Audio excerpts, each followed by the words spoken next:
ये है 65 volt 18 ampere. Axiom के दो मॉडल आते हैं, एक और मॉडल है जो कि है 48 वोल्ट 15 एम्पियर और ये है 65 वोल्ट 18 एम्पियर।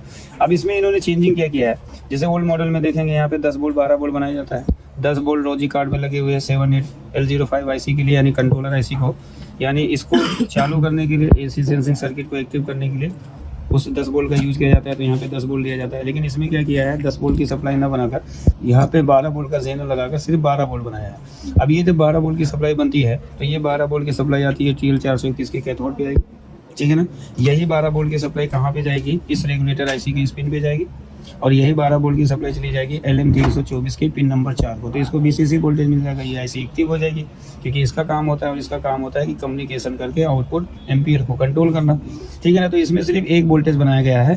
बाकी अगर इसमें देखें 3525 आईसी को और ड्राइवर सेक्शन को, रिले को, फैन को चालू करने के लिए फ्लाई बैक SMPS सर्किट का यूज़ किया गया है। यहाँ पे वाइपर बाईसी आईसी का यूज़ किया गया है और इसको 300 प्लस DC पे ऑपरेट कराया जाता है। यहाँ पे एक ट्रांसफार्मर लगा है, पीछे से अगर देखेंगे तो आपका सर्किट कुछ इस तरीके से दिखता है। ये ट्रांसफार्मर है, इसी के नीचे आपकी आईसी लगी है वाइपर, और ये इसका ड्राइवर सेक्शन होता है। ये इसकी 3525 आईसी है। तो इसमें चेंजिंग कुछ नहीं है, चेंजिंग सिर्फ यही है कि एक फ्लाई बैक SMPS का यूज़ यहाँ पे कर लिया। अब ये चार्जर क्या है, डेड है, मतलब चार्जर चालू हो रहा है, सब कुछ हो रहा है, एम्पियर नहीं बन रहा है ना। प्रॉब्लम इसकी ये है, फैन रिले हमारा कुछ भी काम नहीं करता है, AC रिले चालू हो जाता है, DC रिले भी वर्क कर जाता है, लेकिन यहाँ पे क्या हो रहा है कि आउटपुट वोल्टेज कम मिल रहा है। तो इस चीज़ को स्टेप बाय स्टेप हम समझते हैं। उस चीज़ को समझने के लिए हमें फर्स्ट मॉसफेट के गेट को समझना है। देखो ये जो एक्सियम चार्जर होता है, फर्स्ट मॉसफेट के गेट को वोल्टेज डिसाइड किया जाता है। यहाँ पे स्टार्टअप कैपेसिटर लगाया जाता है।